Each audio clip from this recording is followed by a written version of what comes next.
isang kwento ng kalinga, pag-asa at pag-unlad.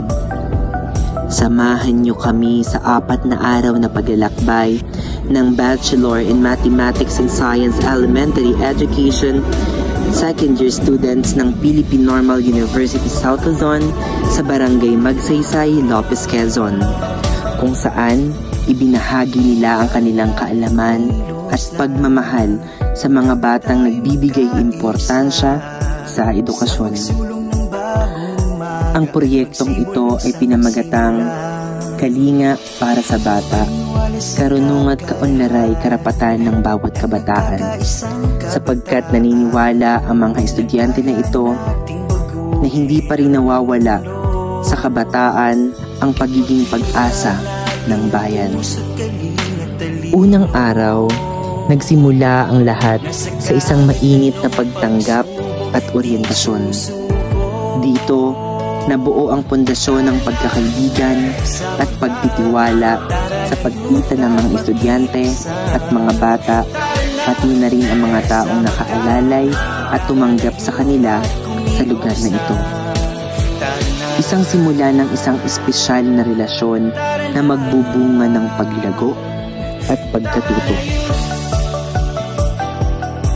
Sa ikalawang araw, pumunta naman ang mga bata sa universidad na kung saan ay dun sila tinuruan ng mga estudyante mula sa Philippine Normal University South Luzon na mga dapat nilang matutunan.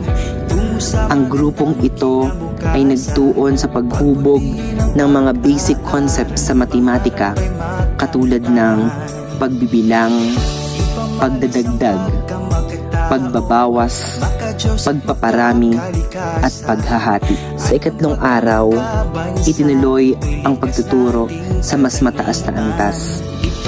Paghubog ng mga kasanayan sa matematika ang siyang pinagtuunan pa rin ng pansin ng grupo, katulad ng pagsusukli at pag-aanalisa ng mga word problem.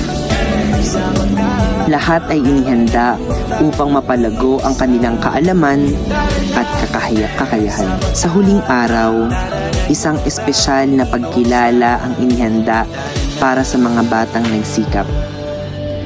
Bago ang pagbibigay ng parangal, isang pagsulit ang isinagawa upang masukat ang kanilang natutunan at kung sila nga ba ay may natutunan. Isang pagsubok na nagpakita ng kanilang pag-unlad at determinasyon.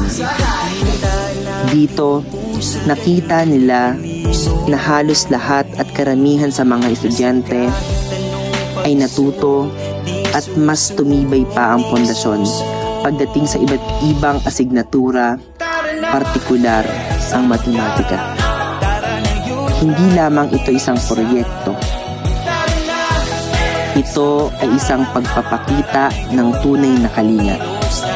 Isang pagpapahalaga sa karapatan ng bawat bata sa edukasyon at maayos na kalusugan. Isang malaking pasasalamat sa lahat ng tumulong upang maging matagumpay ang programang ito. Mabuhay ang mga BEMC-2B students at ang kanilang dedikasyon sa pag-unlad ng mga kabataan sa Barangay Magsaysay.